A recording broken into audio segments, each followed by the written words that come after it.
The Galactic Council chamber floated above a dying star. The star was old. Its light flickered weakly, casting long shadows across the massive station. The Council had chosen this place on purpose. The dying star was a reminder to all who entered. Even suns could be judged and allowed to fade. Inside the chamber, silence ruled. Hundreds of alien races filled the vast circular hall. Tall warriors with glowing eyes stood beside insect-like hive minds. Machine lords hovered quietly, their metal bodies humming with power. Ancient emperors sat on floating thrones carved from rare matter. Some beings had ruled empires for longer than humans had existed. They were the Galactic Council. They ruled the galaxy with law, fear, and force. No species had openly challenged them in thousands of years. Worlds had fallen with a single vote. Civilizations had ended with a simple command. This was power. A deep signal echoed through the chamber. A ship had arrived. The central display activated, showing a small vessel drifting toward the station. It was simple in design. No glowing weapons, no heavy armor. No escort ships followed behind it. Council scanners began their work. The results appeared almost instantly. No weapons detected, no shields detected, no escort fleet detected. A low wave of sound moved through the chamber. Some aliens laughed. Others leaned forward in confusion. A mistake, one warlord said. A probe, another guessed. Or an insult, an emperor hissed. The ship docked without resistance. Moments later, the chamber doors opened. The human entered alone. He was small compared to most beings in the room. 2 arms. 2 legs. No armor. 2 legs. No armor. No visible technology. He wore simple diplomatic clothing, dark and plain, with a small symbol of Earth on his chest. He carried no weapon. No guard walked beside him. The human diplomat stopped at the center of the chamber. He did not bow. He did not raise his voice. He simply stood there and waited. Some aliens laughed openly now. "This is the human?" a beast-like general said. "So fragile," another mocked. "They send this thing to speak for their species?" But not all were amused. Some older beings stayed silent. Their eyes never left the human. Their instincts whispered warnings they did not fully understand. The human did not react to the laughter. He did not defend himself. He only looked around the chamber, slowly, carefully, as if memorizing every face. The council speaker rose. A tall figure wrapped in shifting energy, older than many stars. When it spoke, its voice filled the chamber without sound. "Human representative," the speaker said. "Your species stands accused." The human nodded once. The accusations came quickly. Humanity is dangerous. Humanity is emotional and unpredictable. Human history is filled with war and destruction. Your future expansion threatens galactic stability. Images appeared in the air: human wars, burning cities, broken planets. Context was removed. Only chaos remained. The human watched without interruption. He did not deny it. He did not argue. This silence made the council uncomfortable. "You do not defend your kind," the speaker said. "We listen first," the human replied calmly. That answer caused new laughter. "Listen," a machine lord repeated. "To your sentence." The speaker raised a hand and silence returned. "The council has reached a decision," it announced. "Humanity will be controlled before it becomes a greater threat." The human's eyes sharpened slightly. As a warning, the speaker continued, "You will be executed here. Your death will remind Earth of its place." The words echoed through the chamber. Execution. Some aliens leaned back, satisfied. Others shifted uneasily. A few ancient members felt something cold settle in their minds. Council guards began to move. They were massive beings, covered in living armor. Their weapons glowed with enough power to erase cities. They surrounded the human in a slow circle. Still, the human did not resist. He looked at the speaker one last time. Then he spoke. "If you strike me," the human said calmly, "you accept the result." The chamber fell silent again. The sentence was simple, quiet, almost polite, but something about it felt wrong. "What result?" A warlord sneered. The human did not answer. The speaker hesitated for a fraction of a second. Then it gave the order. Fire. Energy weapons discharged at once. Light flooded the chamber. Heat tore through the air. Power strong enough to shatter moons slammed into the human's position. The blast lasted several seconds. Then the weapons stopped. Smoke and glowing dust filled the chamber. Sensors struggled to read through the interference. Some council members relaxed. "It is done," one said. The smoke began to clear. Slowly. Too slowly. A shape stood at the center of the chamber, unmoving, unbroken. The human was still there. No burns, no wounds, no damage. Not even his clothes were torn. The chamber froze. Scanners screamed errors. Systems failed. Ancient warning symbols flickered to life on forgotten panels. The human looked up. And the fear truly began. The chamber did not move. No one spoke. No one breathed easily. The human still stood at the center of the Galactic Council chamber, surrounded by fading smoke and dying light. The place where he stood should have been empty. There should have been ash. There should have been nothing left, but there he was, alive, unharmed, unchanged. Council sensors tried again. They failed again. Numbers flickered, then vanished. Readings contradicted each other. Some showed the human as empty space. Others showed him as something far too large to exist inside the chamber. Several machine lords shut down their scans entirely. "This is not possible," a warlord growled. The human adjusted his posture slightly. That small movement caused several guards to step back without realizing it. Their instincts reacted before their minds did. The council speaker stared at him. "You should be dead," the speaker said.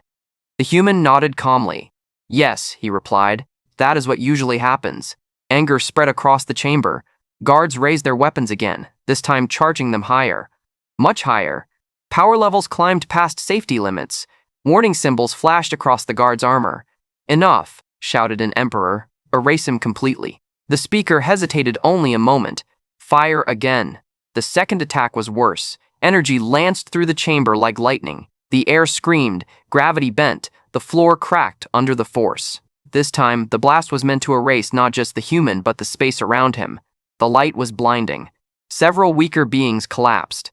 When the blast ended, the chamber shook in silence. Smoke filled the air again. This time, some council members smiled. No one could survive that. The smoke moved. The human stepped forward. One step. Just one. The floor beneath his foot repaired itself instantly, as if reality refused to remain broken under him. Fear spread like a disease. Some guards dropped their weapons. One ancient being whispered a word that had not been spoken aloud in thousands of years. "Impossible." The human looked around the chamber slowly. "You are afraid now," he said. "You were not before." The speaker's voice grew sharper. "What are you?" it demanded. The human did not answer right away. Instead, something strange happened. The chamber lights dimmed on their own, not shut off. Dimmed, as if the room itself was lowering its voice. Council systems activated without command. Hidden archives opened. Files long sealed began to surface. Symbols older than the council itself appeared on screens that had not been used for ages. Several elders went still. They recognized those symbols. "No," one whispered. "Those records were erased." The human glanced at the symbols. "Not erased," he corrected gently. "Buried." The temperature in the chamber changed. It did not grow hot or cold. It grew heavy. Every thought felt slower. Every movement felt deliberate. The human removed the small diplomatic badge from his chest. He placed it carefully on the floor. That simple action sent a wave through the chamber. Some beings cried out in pain. Others fell to their knees. The guards nearest to him backed away, their armor screaming warnings. "You attacked a diplomat," the human said. "That role is finished now." The speaker tried to regain control. "This is a trick," it said. "An illusion. A weapon." The human looked directly at the speaker. "No," he said. "This is what remains when the mask breaks." The human shadow stretched across the chamber floor. It grew longer, then wider, then wrong. It did not match his shape anymore. The shadow reached the walls. It climbed them. It touched the ceiling. Some beings screamed. "Stop this!" An emperor shouted. The human did not raise his voice. "I warned you," he said calmly. "You chose the result." Council weapons attempted to fire again. They did not respond. Command signals were sent, ignored. Control systems failed across the station. Fleets waiting outside reported sudden loss of navigation. Time delays appeared. Communication echoes arrived before messages were sent. The dying star outside the chamber changed. Its light steadied. Its collapse slowed. The human had not touched it, but it obeyed anyway. Several elders finally spoke. "Council speaker," one said, voice shaking, "stand down." The speaker turned in disbelief. "You recognize this?" it asked. The elder nodded slowly. "These symbols, these readings, they match the forbidden age." Another elder added, "Before the council, before recorded law." The human listened quietly. "You remember," he said. "Good. What are you?" The speaker asked again, this time softer. The human looked down at his hands. "Human," he said. Laughter broke out suddenly from a younger warlord. "This is nonsense. Humans are weak. We have records." The human turned his gaze toward the warlord. The warlord froze. His armor shut down. His weapons fell. His body refused to move. The human did nothing. The warlord screamed anyway. Then the human looked away. The warlord collapsed, alive but broken, his mind overwhelmed by something it could not understand. The chamber was silent again. "You think humans are weak," the human said. "Because we chose to be small." He looked back at the speaker. "You think peace means helplessness," he continued. "That is your mistake." The speaker lowered slightly. "What did we awaken?" it asked. The human closed his eyes. "You did not awaken me," he said. "You reminded me." The shadow behind him moved again. The walls began to bend, not crack, but bend, as if the universe itself was leaning away from him. Some council members knelt, not in worship, in fear. The human opened his eyes. "This chamber was built to judge worlds," he said. "Today, it judged you." The lights dimmed further, and something ancient began to wake. The Galactic Council chamber no longer felt like a place of power. It felt small. The human stood quietly at the center, his shadow touching every wall. The chamber's massive size no longer mattered. The thrones, the weapons, the fleets waiting outside, none of them felt important anymore. The council speaker struggled to rise higher. "You speak as if this was planned," it said carefully. "As if we were meant to fail." The human tilted his head slightly. "Not fail," he replied. "Choose." Confusion spread across the chamber. "Choose what?" demanded an emperor. The human looked around at the gathered races, warriors, machines, minds that had ruled for ages. "Whether you wanted truth," he said, "or comfort." The ancient symbols continued to glow on hidden screens. Elders stared at them, their fear growing deeper with every passing second. One elder finally spoke. "These records, they describe a species that predates the council," the elder said slowly. "A species that reshaped itself." The human nodded. "We were not always what you see," he said. The chamber listened. Long ago, the human explained, humanity discovered something no other species had touched. Not a weapon, not an enemy, but themselves. They learned how thought shaped matter, how fear shaped time, how we could bend reality if left unchecked. "We grew too fast," the human said, "and we frightened ourselves." Images appeared in the air, not violent, not destructive, but overwhelming. Stars being guided into new paths, planets stabilized with a word, space folding like cloth. Some council members cried out. "This is impossible," a warlord shouted. "It was inevitable," the human replied. Humanity learned that power without limits would destroy everything, not just enemies but meaning itself. "So we stopped," the human said. The council listened in stunned silence. "We chose to forget," he continued. "We divided our knowledge. We sealed it behind laws, instincts, and fear." The elder whispered, "Self-imposed extinction." "No," the human corrected. "Self-imposed sleep." The diplomat role made sense now. "We send diplomats," the human said, "because words are safer than memory." The council speaker trembled. "And you?" it asked. "What are you?" The human looked down. "I am a reminder," he said. "A balance, a lock." The shadow behind him shifted again, slower this time. Controlled. "Your weapons did not harm me," the human continued. "Because they were never meant to." The speaker's voice lowered. "Then why send only one of you?" The human met its gaze.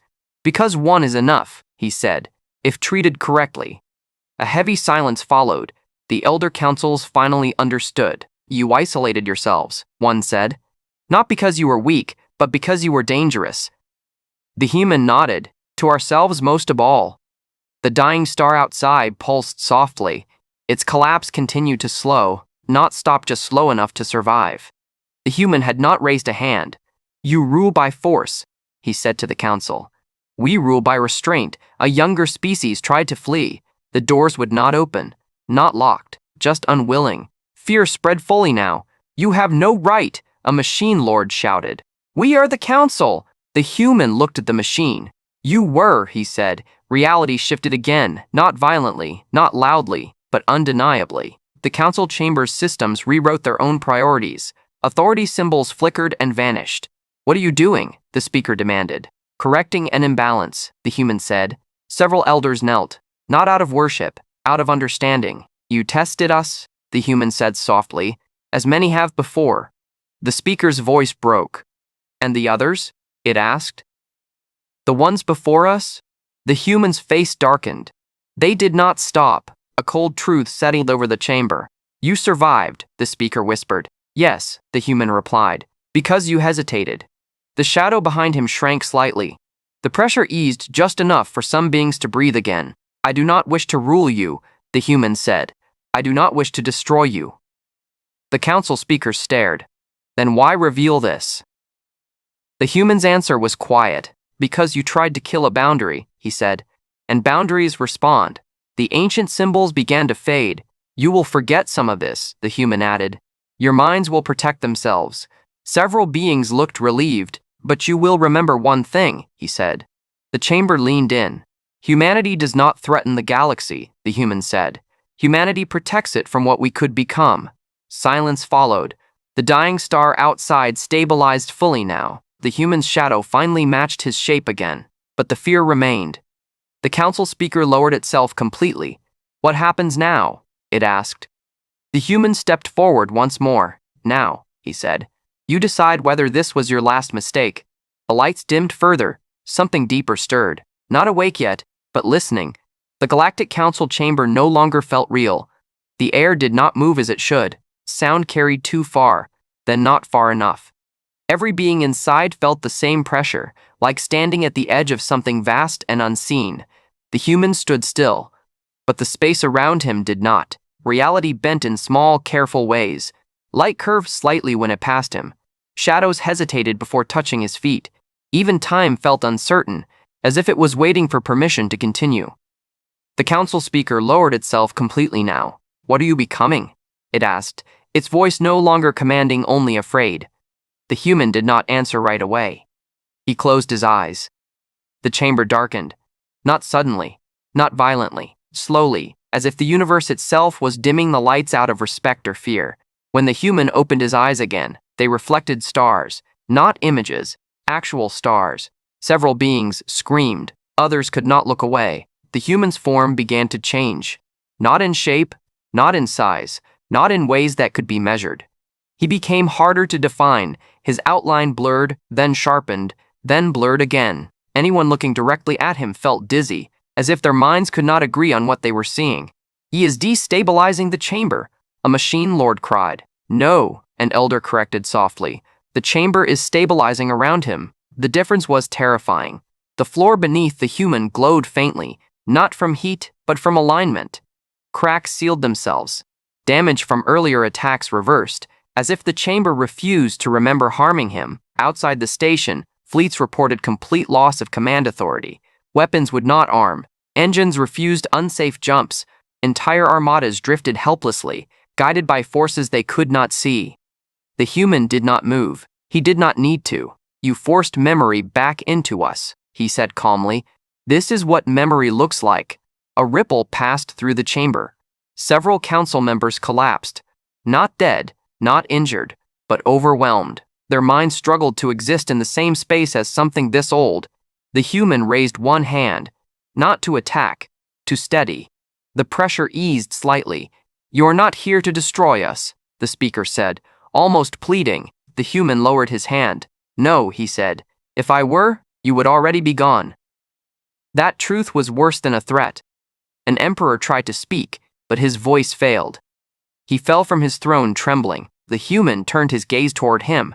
"Do not kneel," the human said gently. "Fear does not require posture." The emperor froze. then slowly rose again. The human's presence continued to expand, not outward, but inward. It pressed into every system, every thought, every assumption the council had ever held. They realized something then. This was not power that conquered. This was power that defined limits. "You are not a weapon," the speaker whispered. The human nodded. "We stopped being weapons when we learned what weapons do to those who wield them." The dying star outside the chamber shone brighter now. Not younger, not healed, balanced. Its collapse paused at the exact point where destruction would begin. The council watched in silence. No one had touched the star. No one needed to. "You could rule everything," a warlord said weakly. "Why choose weakness?" The human looked at him. "Because strength without restraint is just fear pretending to be control," he said. The warlord had no answer. The human's form became clearer for a moment. For the first time since the change began, he looked almost human again. Almost. "You feared us because we fight," the human continued. "But we fight because we fear ourselves." Ancient records rewrote themselves quietly, not erased, corrected. Lies faded. Half-truths collapsed. The council's history shattered. Humanity was no longer a footnote. It was a boundary placed at the edge of the possible. "You attacked a diplomat," the human said. "But you did not attack a person." The shadow beneath him deepened once more. "You attacked what keeps the universe stable." A sudden understanding spread. This was why humans had no great fleets. Why their weapons were simple. Why they avoided domination. Not because they could not rule. Because ruling would wake something worse. The speaker's energy dimmed. "What happens if you do not stop?" it asked. The human closed his eyes again. "Then this form will finish remembering," he said, "and I will no longer be able to pretend to be human." The chamber trembled. The council did not want to know what that meant. Silence stretched. The human breathed out slowly. His form began to settle. The stars in his eyes faded. The pressure lifted just enough for hope to return. "I will stop," he said, "because you stopped." The chamber lights brightened slightly. The shadow shrank. Reality relaxed. The human stood there once more, tall, calm, dangerous, but contained. The council understood now. They had not faced an enemy. They had faced a rule, and rules did not care who believed in them. The human looked at the speaker one final time. "This was your warning," he said. The speaker bowed its head. Not in submission, in survival. The Galactic Council chamber remained silent long after the human finished speaking. No cheers followed. No anger rose. No one argued. They all understood now. The human stood where he always had at the center of the chamber, but the space felt different. The fear had changed shape. It was no longer wild panic. It was careful, respectful, controlled. The council speaker slowly lifted itself again, though it no longer floated as high as before. "What do you want?" it asked. The question surprised many. For the first time in thousands of years, the council was not giving orders. The human looked around the chamber. Warriors, rulers, machines, elders, all waiting. "I want nothing," the human said simply. That answer confused them more than any threat could have. "You came unarmed," an elder said carefully. "You accepted judgment. You endured execution." "Yes," the human replied. "Why?" the elder asked. The human pried. "Because power that demands obedience is already afraid," he said. "We did not come to rule you. We came to see who you had become." That truth cut deep. The council speaker lowered slightly. "And what is your judgment?" it asked. The human stepped forward one pace. "Your rule is built on fear," he said. "Fear of chaos. Fear of weakness. Fear of losing control. No one denied it. You are not evil," the human continued. "You are tired. Old. Afraid to let go." The council speaker said nothing. "You attacked us because you believed power must always strike first," the human said. "That belief ends today." A ripple passed through the chamber. Several systems activated again, quietly this time. Laws, treaties, authority protocols. They did not break, they changed. Council commands no longer reached every system automatically. Fleets reported partial independence. Worlds gained the right to refuse unjust orders. "What are you doing?" a machine lord demanded. "Balancing," the human replied. "This is interference," an emperor shouted. "No," the human said calmly. "This is consequence." The emperor tried to stand taller. "You cannot rewrite the galaxy." The human looked at him. "We already did," he said. "Long ago, we just stopped enforcing it." The truth settled heavily. Humanity had not conquered. Humanity had stepped aside. "You fear war," the human said. "But war is loud. What you should fear is certainty." The chamber listened. "I am not here to punish you," the human continued. "Punishment teaches nothing. Loss does." The council speaker's voice trembled. "What do we lose?" The human answered without hesitation. "Control." The word echoed like a verdict. From this moment on, the Galactic Council would no longer rule through absolute command. Their authority would exist only through agreement, through balance, through restraint. They would still exist, but they would no longer dominate. "This is mercy," the human said. "Do not mistake it for weakness." Several council members bowed their heads, not in submission, but in acceptance. Outside the chamber, fleets slowly regained control. Weapons remained locked. Aggressive commands failed. Defensive systems worked perfectly.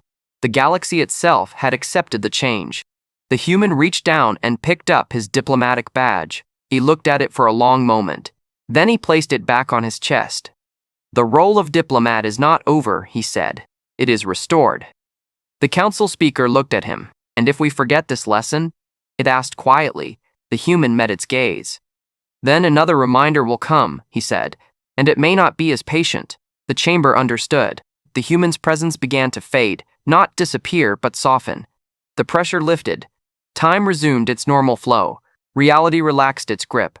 The dying star outside resumed its natural decline, no longer stabilized, no longer guided. Balance restored. "You could stay," an elder said suddenly. "Guide us." The human shook his head. "No," he said. "Guidance becomes dependence too easily." He turned toward the exit. As he walked, the chamber doors opened without command. The council watched him leave. Not one being moved to stop him. Not one weapon rose. Before stepping through the doorway, the human paused. He looked back one last time. "You are not forbidden from the future," he said. "You are simply no longer its owners." Then he was gone. The chamber remained silent long after. No one spoke. No one laughed. The Galactic Council still existed, but it would never rule the same way again. And far away, across human space, no celebrations followed. No fleets moved. No banners rose. Humanity returned to silence, because silence was their choice. And that choice frightened a galaxy more than any war ever could. The Galactic Council chamber was repaired within days. The cracked floor was smooth again. The walls shone. The systems worked. To an outside observer, nothing seemed different. But everyone who had been there knew the truth. The chamber felt smaller now.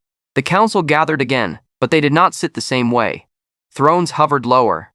Voices were quieter. No one laughed. The council speaker opened the session. "For the record," it said, "the human diplomat has departed safely."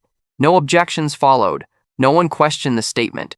Across the galaxy, changes spread quietly. Not announced, not celebrated, not explained. Fleet commanders discovered their authority had limits. Orders that once forced entire systems into war now required agreement.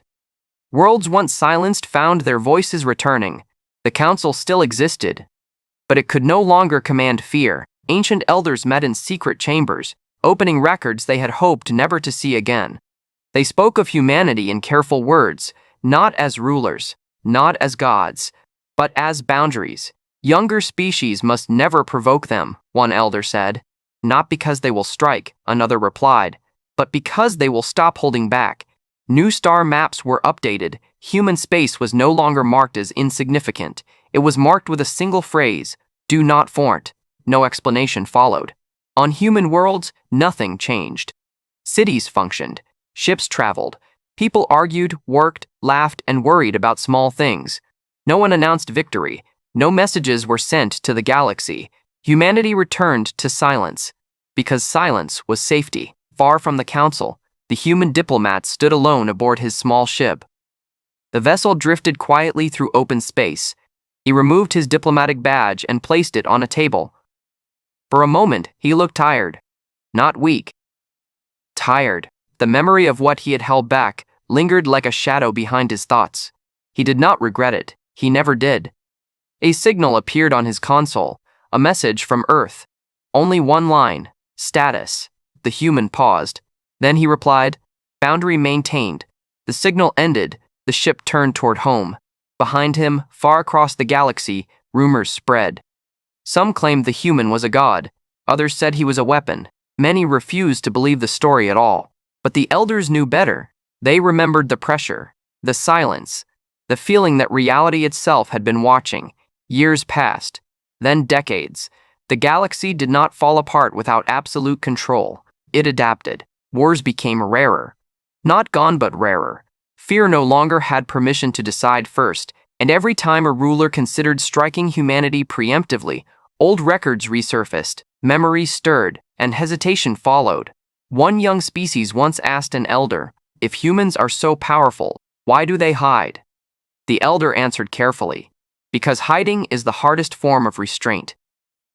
The truth settled into galactic culture slowly. Power did not always roar. Sometimes it waited, sometimes it listened, sometimes it chose to be small.